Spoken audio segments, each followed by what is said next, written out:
नमस्कार दोस्तों। आज की कहानी है बिद्रा आश्रम से छुट्टी। सारा दिन क्या माँ के कमरे में ही पहरा दोगे? अरे, मैं आपकी बीवी हूँ, ब्याह के मुझे लाए हो। कुछ मेरे प्रति भी जिम्मेदारी है कि बस माँ से ही चिपके रहोगे?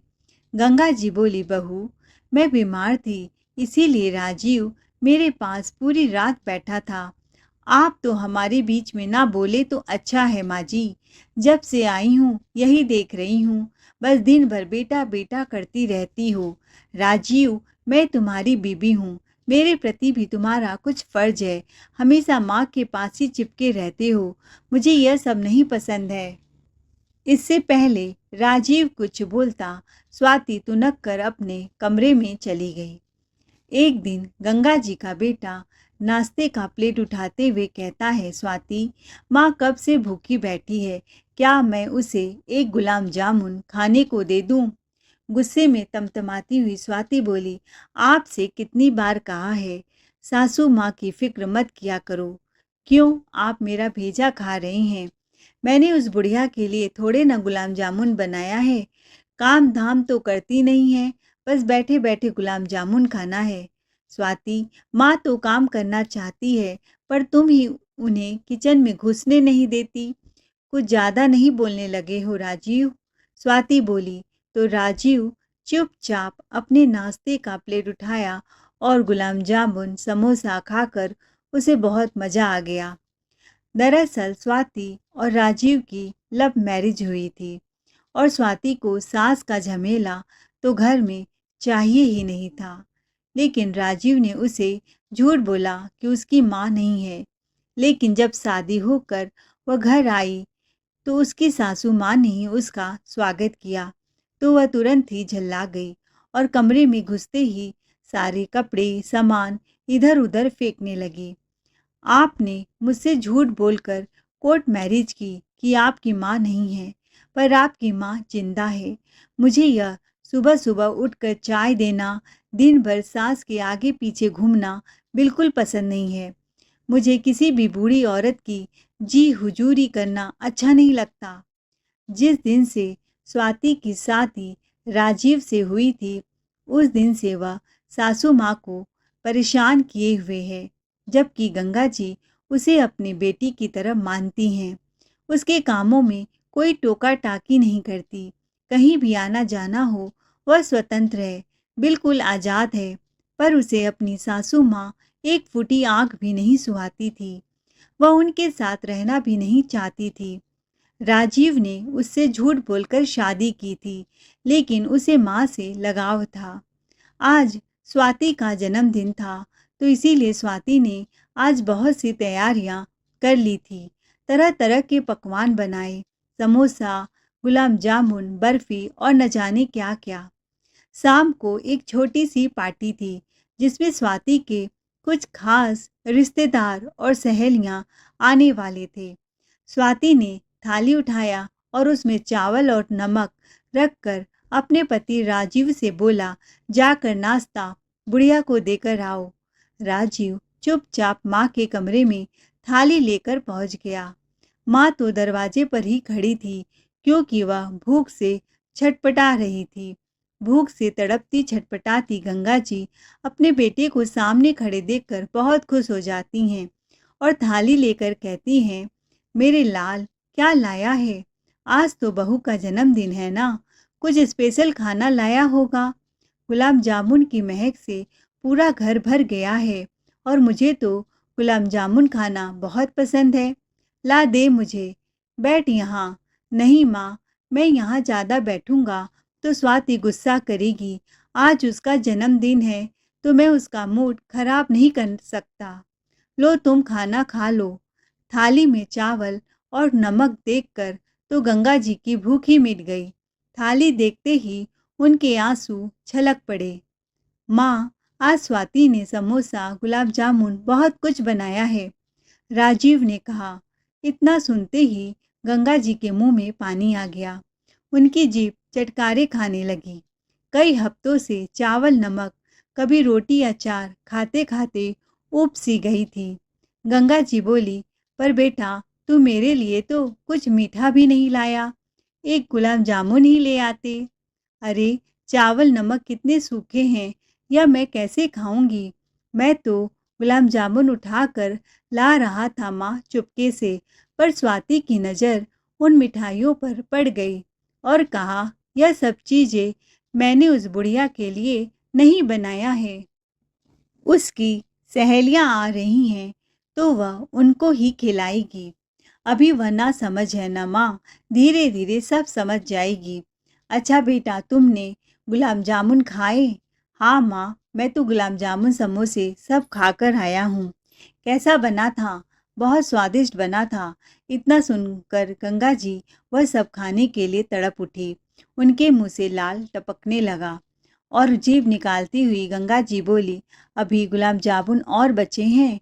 माँ, मैं देख कर आता हूँ। स्वाति अभी कमरे में गई है, अगर सोती रहेगी तो मैं चुपके से आपके लिए गुलाब जामुन उठाकर ले आऊँगा। राजीव माँ के कमरे से बाहर आता है और सब कमरों में बारी बारी से झांक कर देखता है कि स्वाति कहाँ है। वह देखता है स्वाति अपने कमरे में बैठकर आराम से अपने सहेलियों से हंस हंस कर फ़ोन पर बतिया रही है। फिर वह चुपके से किचन में घुस जाता है और अपने हाथों में एक गुलाब जामुन छुपा कर ले जाता है माँ के कमरों में और गंगा जी को दे देता है। गंगा जी गुलाब जामुन को देखती हैं, उनकी आंखें खुशी से चमकने लगती है और जल्दी जल्दी गुलाब जामुन मुंह में पूरा एक बार में ही भर लेती हैं। तो राजीव यह सब देखकर कहता है, क्या माँ, इतना बड़ा गुलाब जामुन एक बार में ही मुंह में भर लिया? आराम से खाओ, नहीं तो गले में अटक जाएगा। और वह फट से गुलाब जामुन चट कर लेती हैं और गंगा जी कहती हैं, तू सच कह रहा था, गुलाब जामुन तो बहुत टेस्टी बना है, मुझे और खाने का मन कर रहा है। एक काम कर बेटा, अब जाकर एक समोसा ले आओ। नहीं माँ, इस बार गया तो स्वाति मुझे बहुत सुनाने लगेगी और साथ में आपका भी धुलाई कर देगी, क्योंकि राजीव को पता था कि अगर वह माँ की इस बार इच्छा पूरा करेगा तो स्वाति ने देख लिया तो माँ को एक गुलाब जामुन के बदले कई दिनों तक भूखा रहना पड़ेगा, क्योंकि स्वाति हमेशा यही करती आई थी और माँ को एक कमरे में बंद कर देती थी। राजीव उसे बार बार समझाता पर वह उसकी बिल्कुल ना सुनती। अब गंगा जी को बार बार कभी समोसे का कभी गुलाब जामुन का ख्याल आता। वह बार बार उंगलियां चाट रही थी। माँ, अब मैं जा रहा हूँ, नहीं तो स्वाति मेरा बैंड बजा देगी। हाँ माँ, अगर रात को कुछ बच जाएगा तो मैं आपके लिए ले आऊँगा। राजीव अपने कमरे में जाता है तो स्वाति कहती है, खा लिया बुढ़िया ने खाना? हाँ, पूरा चट करके खाया है। क्यों? ऐसा कौन सा पकवान दिया था कि चट कर कर खाया है? नहीं बाबा, वह तो चावल नमक ही चट करके खा जाती है। झूठ मत बोलो, मुझे पता है आपने उन्हें एक मीठा जरूर खिलाया है, क्योंकि मैंने पूरे 30 गुलाब जामुन बनाए थे। एक आपने खाया, एक मैंने, तो 28 होने चाहिए ना। वहाँ तो 27 गुलाब जामुन है। कहाँ गए मेरे एक गुलाब जामुन? जरूर उस बूढ़ी अम्मा को आपने खिलाया। नहीं नहीं स्वाति, तुम गलत समझ रही हो। वह तो तुम्हारी उंगलियों में जादू है ना। इतना अच्छा बनाया था कि मुझसे कंट्रोल नहीं हुआ और मैंने एक और खा लिया। ठीक है स्वीटहार्ट, अब मैं जा रहा हूँ, मुझे ऑफिस के लिए देर हो रही है। शाम को बर्थडे पार्टी में मिलते हैं। शाम को स्वाति के सारे रिश्तेदार और फ्रेंड्स आते हैं। घर में खूब हंसी का माहौल रहता है, पर बेचारी गंगा जी एक कमरे में बंद पड़ी थी। क्यों बंद पड़ी थी, किस चीज़ की सज़ा उन्हें मिल रही थी, उन्हें तो समझ नहीं आ रहा था। शायद सास बनना ही उनकी जिंदगी का सबसे कठिन दौर था, जो आज वह झेल रही थी और रोए जा रही थी। और स्वाति अपनी सहेलियों और रिश्तेदारों के संग खूब मज़े से अपना जन्मदिन मना रही थी। किसी ने पूछा भी नहीं कि तुम्हारी सास कहाँ है। अच्छे अच्छे खानों की खुशबू गंगा जी के कमरे में पहुंच रही थी और वह खुशबू से ही अपनी भूख मिटा रही थी। स्वाति को जन्मदिन की ढेरों बधाई देने के बाद सब मेहमान घर जाने लगे तो राजीव ने गिफ्ट खोलकर स्वाति को दिखाया। उधर 56 भोग खाने की चाहत में गंगा जी बेचैन हो रही थी। इधर राजीव स्वाति से बोला, यह देखो, मैं 2 साड़ियाँ लाया हूँ, एक तुम्हारे लिए और एक माँ के लिए। अरे, माँ तो सूती धोती पहनती है, उनके लिए बनारसी साड़ी लाने की क्या जरूरत है? कितना पैसा बर्बाद कर दिया। मुझसे महंगी ज़्यादा साड़ी आप माँ के लिए लाए हो। मेरी साड़ी 500 रुपए की और माँ के लिए 5,000 की लाए हो। क्या जरूरत थी पैसा बर्बाद करने की? क्या साड़ियों का वह ढेर लगाएगी? कहाँ जाना होता है? बक्से में तो सारी चीज़ें बंद है। स्वाति, हद होती है बचपने की। यह मत भूलो, माँ का ही दिया हमारे पास सब कुछ है और तुम उनको एक साड़ी देने में इतना परेशान कर रही हो। अरे, कल को हमारे भी बच्चे होंगे, उनके भविष्य के लिए भी तो हमें कुछ करना है। अभी से पाई पाई जुटाएंगे तभी उन्हें अच्छा फ्यूचर दे पाएंगे। आप तो हमेशा मुझे गलत ठहराते हो। उनको कहाँ जाना है? सारी साड़ियाँ रखे रखे खराब हो जाएंगी, स्वाति ने कहा। राजी गुस्से में बोला, तुम हमेशा मेरी माँ को लेकर क्यों परेशान रहती हो? तुम्हें क्या प्रॉब्लम है? अगर देखा जाए तो वह तुम्हारी भी माँ जैसी हैं। माँ जैसी हैं, माँ नहीं। मैं उन्हें माँ नहीं मानती, स्वाति ने बोला। मैंने तो तुम्हें पहले ही बोला था, मुझे सास नाम की परेशानी अपने घर में नहीं चाहिए। स्वाति, माँ तुम्हारा करती क्या है? चुपचाप तो पड़ी रहती है बेचारी, एक चू चा भी नहीं करती। फिर भी तुम उन्हें तंग करती हो। हमेशा मेरी माँ के बारे में उल्टा सीधा क्यों सोचती हो, क्यों बोलती हो? अपनी जबान पर लगाम रखा करो। धीरे धीरे दोनों में नोक झोंक बड़े से विवाद में बदल जाता है। स्वाति और राजीव में खूब लड़ाई झगड़ा होने लगता है। स्वाति चिल्ला चिल्ला कर कहती है, मैंने भी फैसला कर लिया है, या तो तुम अपनी माँ के साथ रहो या मेरे साथ रहो। हम दोनों में से किसी एक को तुम्हें चुनना होगा। राजीव भी भड़क कर कहता है, अगर माँ और बीबी में मुझे किसी एक को चुनना है तो मैं अपनी माँ को चुनता हूँ। दरवाजा खुला है, अब तुम जा सकती हो। राजीव, यह तुम्हारा आखिरी फैसला है? हाँ, यह मेरा आखिरी फैसला है। मेरी माँ ने मुझे 9 महीने कोख में रखा, पाला पोसा, दर्द सहा। मैं उसे छोड़ दूँ? क्यों छोड़ दूँ मैं उसे? मैं तुम्हें त्यागता हूँ। ठीक है, तब मैं जा रही हूँ, मुझे लेने मत आना। स्वाति अपने मायके फ़ोन करती है, माँ गाड़ी भेज दो, मैं अभी मायके आ रही हूँ। अब हमारा इस घर में कोई नहीं है। और वह अपने सामान पैक करते हुए बड़बड़ाती है, मेरी इस घर में क्या आवश्यकता है?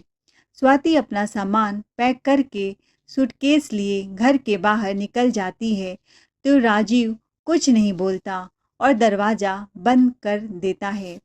जब यह खबर गंगा जी को पता चली कि उनकी बहू ससुराल छोड़कर मायके चली गई है, उन्हें बहुत दुख हुआ।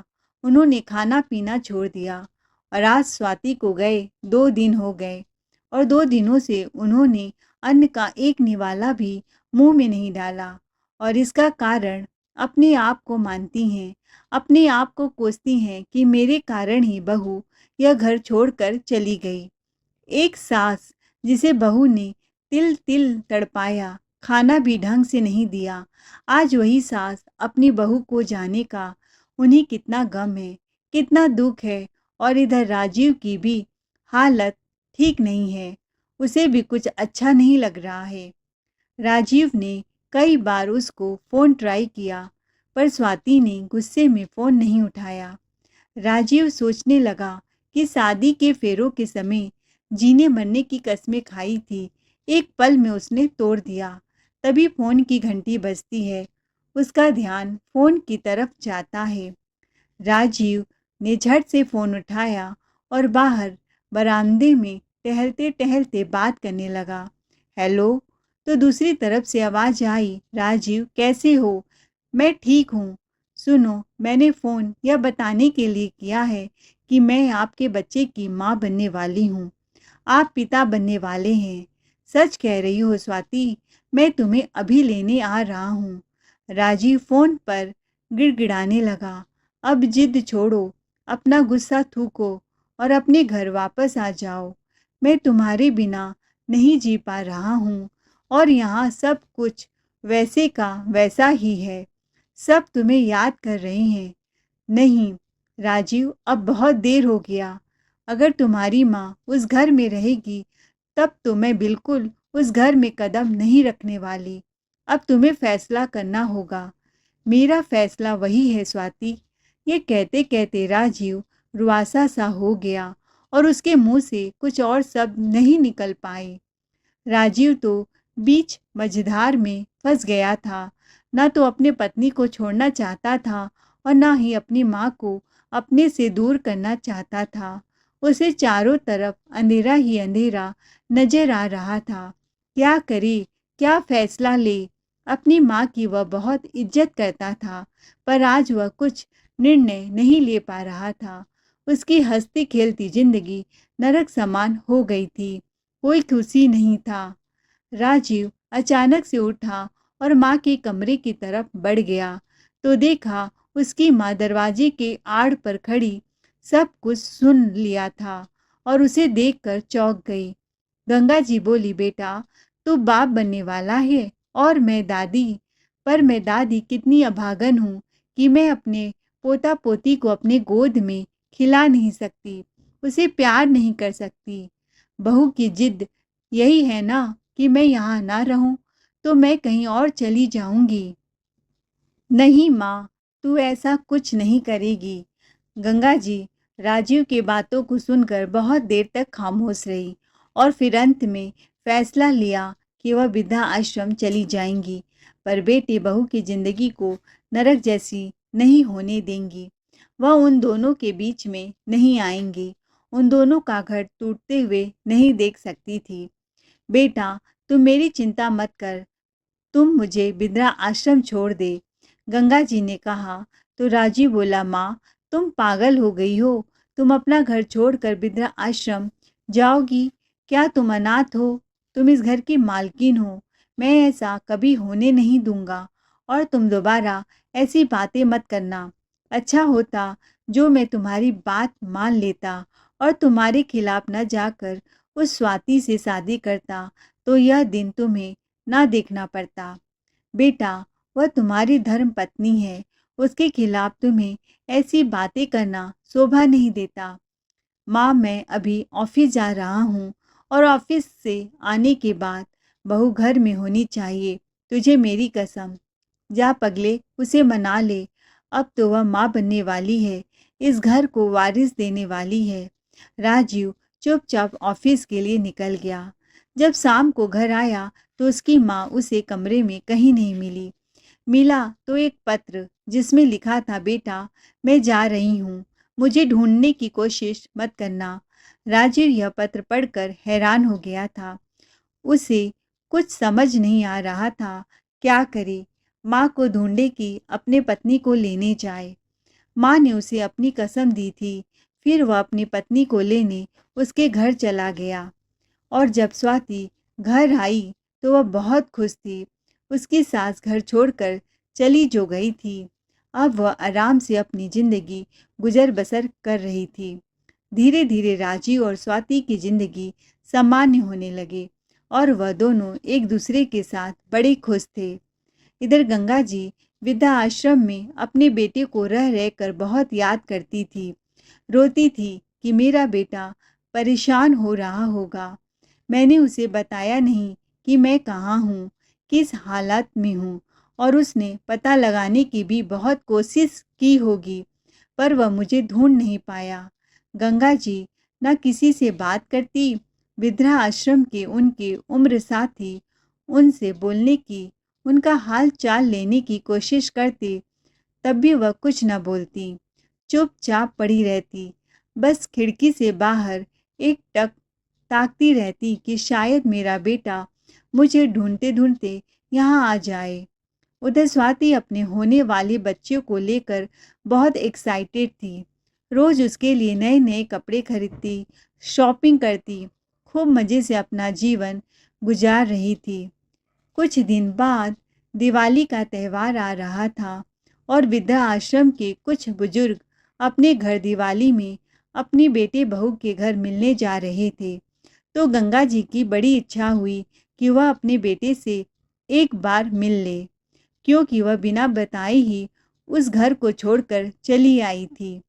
वृद्धा आश्रम से 1 घंटे की छुट्टी लेकर वह अपने बेटे बहू के घर पहुंची तो देखा उनके घर में बहुत चहल पहल है। आसपास के पड़ोसियों से पूछा तो पता चला कि उनके बहू की गोद भराई की रस्म है और बहुत सारे मेहमान आए हैं। हलवाई लोग खाना बनाने में जुटे हैं और नौकर चाकर साफ सफाई कर रहे हैं। गंगा जी ने सोचा कहीं बहू उनको ऐसे देखकर गुस्सा न हो जाए, तो उन्होंने कामवाली का कपड़ा पहनकर घूंघट करके अंदर अपने बेटे बहू के घर में घुस गई। वह भी सोच रही थी, यह भी क्या किस्मत मैंने पाई है, अपने ही घर में वेश बदल कर घुसना पड़ रहा है। बेटे बहू के कमरे के बाहर झाड़ू लेकर डस्टिंग करने लगी। तभी उन्होंने जो सुना उससे तो उनकी आंखें चौड़ी हो गई, उनके पैरों तले जमीन खिसक गई। बेटा जोर जोर से हंसते हुए अपनी पत्नी स्वाति से कह रहा था, हमने भी क्या खूब खेल खेला, क्या जबरदस्त नाटक किया माँ को इस घर से बाहर करने में, और माँ को पूरी सच्चाई पता भी न चली। वह सोची कि बेटा मुझे घर में रखना चाहता है, मेरा बेटा मुझसे बहुत प्यार करता है, केवल स्वाति घर से निकालना चाहती है। पर मैं तो उस बुढ़िया से खुद छुटकारा पाना चाहता था ताकि मैं अपनी पत्नी को खुशी से रख सकूं। इसीलिए हम दोनों ने मिलकर ऐसा नाटक किया कि वह खुद ब खुद इस घर को छोड़कर वृद्धा आश्रम में चली जाएं। हमें तो उनसे छुटकारा भी मिल गया और लोगों के ताने भी नहीं सुनने पड़े। स्वाति भी राजीव की बातों को सुनकर खूब हंस रही थी। हाँ राजीव, तुम्हारा साड़ी वाला भी ड्रामा बहुत ज़बरदस्त था। और स्वाति, तुम जब घर छोड़कर चली गई थी तो माँ का हाल तो पूछो मत, क्या हुआ था। छोड़ो जी, आज हम उस बुढ़िया को याद करके अपना दिन क्यों खराब कर रहे हैं। थोड़ी देर में सब मेहमान आने वाले हैं। मैं देख लेती हूँ कि हलवा पूरी और क्या क्या आइटम बन गया है, ताकि मैं सब चीज़ों की सेटिंग करवा दूँ। और माँ का बड़ा वाला कमरा तो खाली हो गया है, हम लोग उसी कमरे में फंक्शन करेंगे।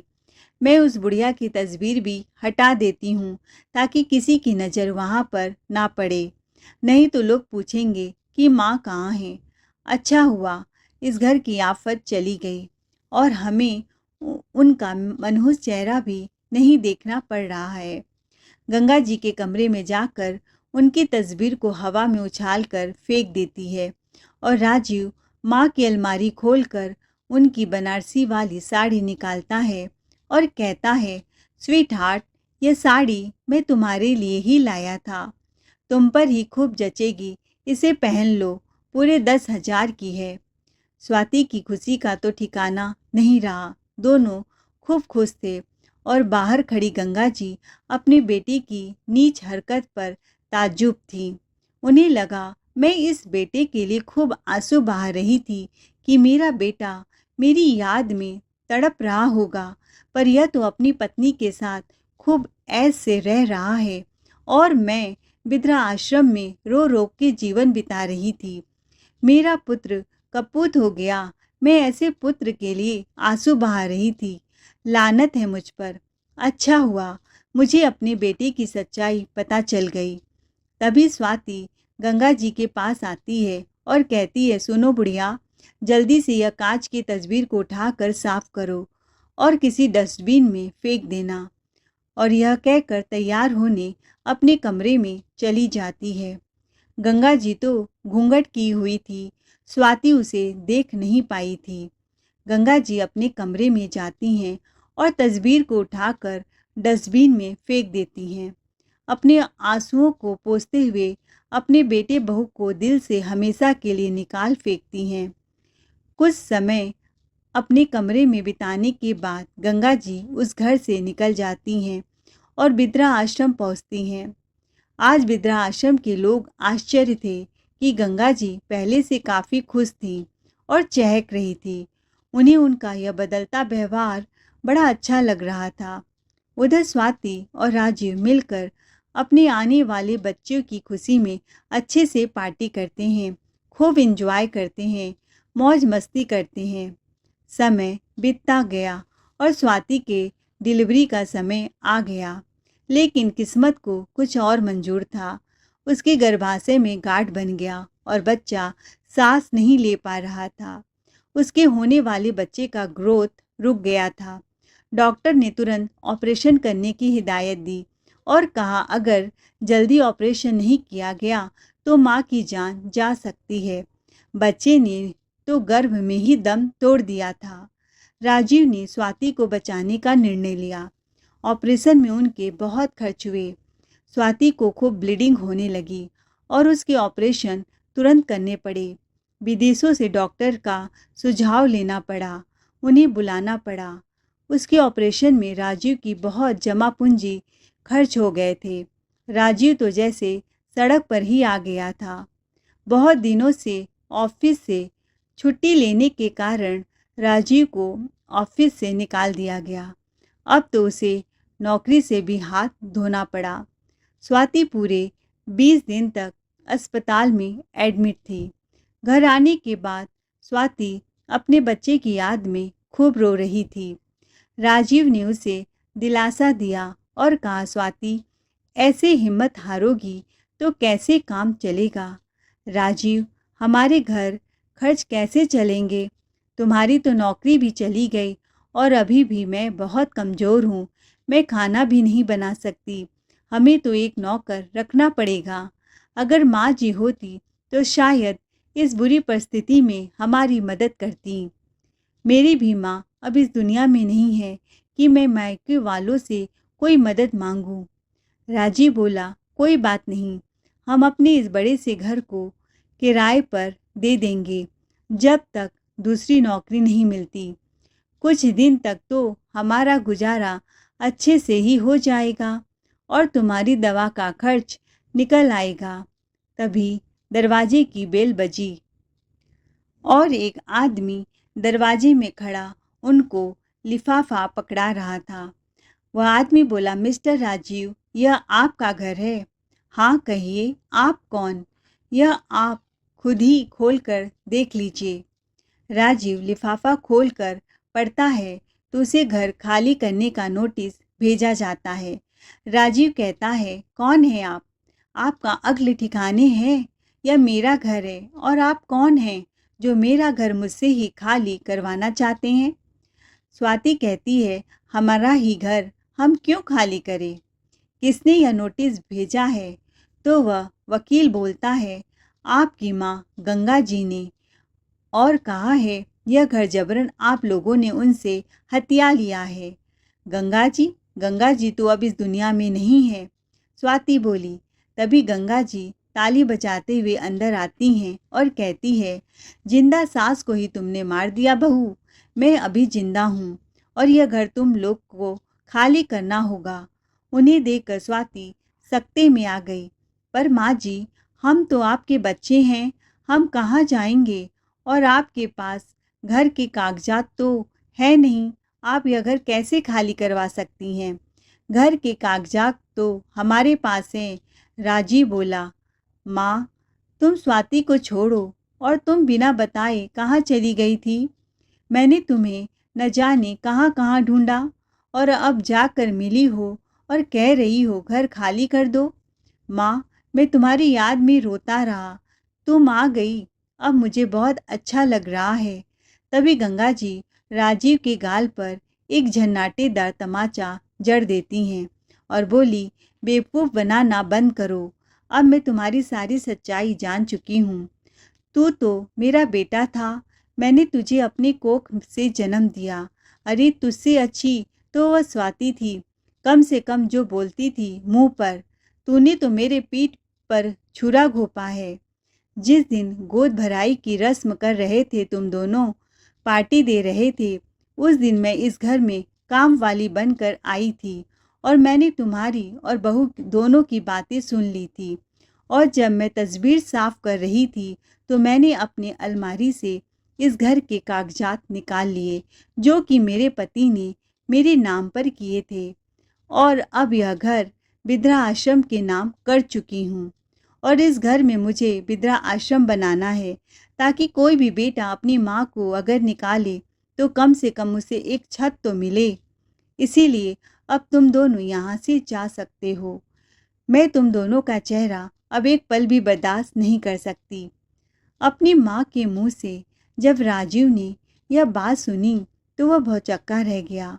दोनों शर्म के मारे नजरें झुका लिए, माफ़ी मांगते रह गए, पर गंगा जी ने माफ़ नहीं किया। मजबूरन दोनों को घर छोड़कर वहाँ से जाना पड़ा और रास्ते के भिखारी बनकर दर दर भटक रहे थे। दोस्तों, आपको क्या लगता है, गंगा जी ने सही फैसला किया या गलत? अपनी राय कमेंट में ज़रूर कर बताएं। कहानी अच्छी लगी हो तो चैनल को लाइक शेयर सब्सक्राइब ज़रूर करें। Thanks for watching.